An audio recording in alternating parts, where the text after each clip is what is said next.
বাচ্চার সামনে চারটি ভুল করবেন না, তাহলে বাচ্চার চরিত্র নষ্ট হয়ে যাবে। অনেক মা বাবাই আছে বাচ্চার সামনে এই ভুলগুলো করে থাকে, যার কারণে বাচ্চার চরিত্র নষ্ট হয়ে যায়, বাচ্চার উপরে খারাপ প্রভাব পড়ে।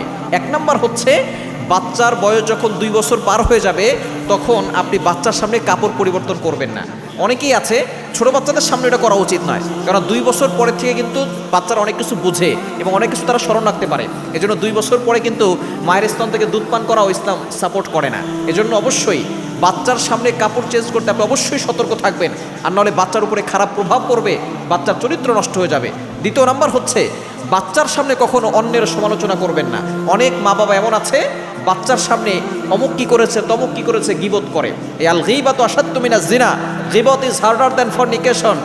জেনার থেকেও গীবতের তাওবা অনেক কঠিন, কেননা যে ব্যক্তির ব্যাপারে আপনি গীবত করেছেন তার ব্যাপারে তার কাছে ক্ষমা না চাইলে আল্লাহ আপনাকে ক্ষমা করবে না। এজন্য এই গীবত, অন্যের সমালোচনা, এগুলো বাচ্চার সামনে করবে না। এই বাচ্চাও বড় হয়ে অন্যের গীবত করবে, সমালোচনা করবে।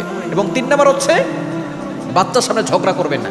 অনেক মা বাবা আছে বাচ্চার সামনেই ঝগড়া করা শুরু করে দেয়, এবং অনেক বাবা আছে বাচ্চার সামনেই তার মাকে আঘাত করা শুরু করে। এর দ্বারা খারাপ প্রভাব বাচ্চার উপরে পড়ে। কথা কাটাকাটি হতে পারে, বাচ্চা ঘুমাবে, তারপর আপনারা আস্তে অন্য রুমে গিয়ে কথা বলবেন, বাচ্চাকে সরিয়ে দিয়ে এরপর আপনারা কথা কাটাকাটি করবেন। কিন্তু আপনারা বাচ্চার সামনে ঝগড়া করলে বাচ্চার চরিত্র নষ্ট হয়ে যাবে, প্রভাব পড়বে খারাপ। এবং 4 নাম্বার হচ্ছে, বাচ্চাকে মিথ্যা প্রতিশ্রুতি দিবেন না। বলে বাবা তুমি এটা খাও, তোমাকে সাইকেল কিনে দেবো, পরে আর সাইকেল কিনে দিচ্ছেন না। এই যে মিথ্যা প্রতিশ্রুতি দিচ্ছেন, এটার দ্বারা বাচ্চার খারাপ প্রভাব পড়ে বাচ্চা আস্তে আস্তে মিথ্যাবাদী হয়ে যাবে। এজন্য এই 4টি কাজ বাচ্চার সামনে কখনো করবেন না।